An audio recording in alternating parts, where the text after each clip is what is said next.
Okay, so Ninang versus Nino. Ready na ba kayo? Maganda yung price natin. Kotse ni Dylan. Okay, so you need to spell the answer based on the letters attached to your body. So kailangan right spelling. Wrong spelling, wrong. First question. Yes, left to right. Hindi tayo Korean or Japanese. Ha? Magkalaban. Magkalaban to ha, hindi kayo magdudugtong-dugtong ha. Okay. So, first question. Ano ang Tagalog ng child? Sounds please! Okay, wala na. Okay pa kayo dyan, no? 1-0, bata. Child. Spell, mag-usap kayo dyan. Kapisaduhin yung letters nyo. Para-paras pa kayo ng letters?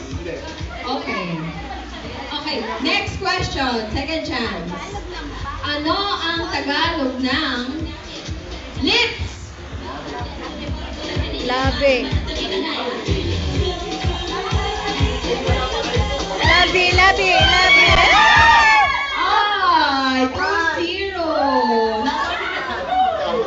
Ano sila? Sabi nung lalaki kasi... Okay. So, 2-0. Hanggang 5 question naman stall. So, may chance pa kayo. Third question. Kailangan nyo makabawi, Nino. Ano ang Tagalog ng whistle? Pito.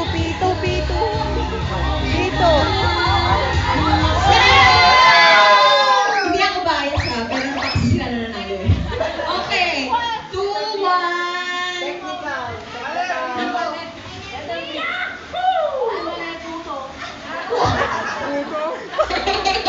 Alam, bakit pa?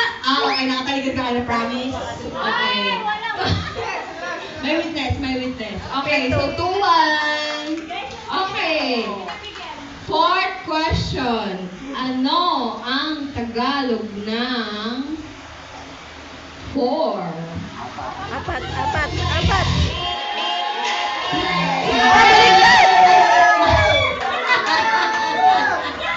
Muntik na kasi naging abat.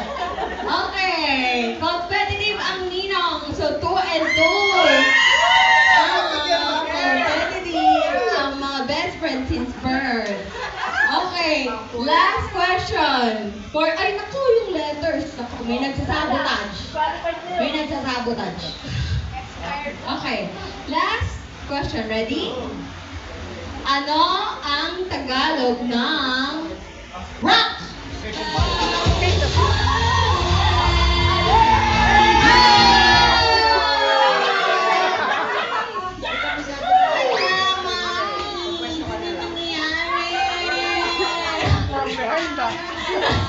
Kaya ang ganda ng wheels street na eh. What? Rock? May accent kasi. Hindi ko alam kung paano yung Tagalog ng rock. Pita. Ibon. Okay, thank you so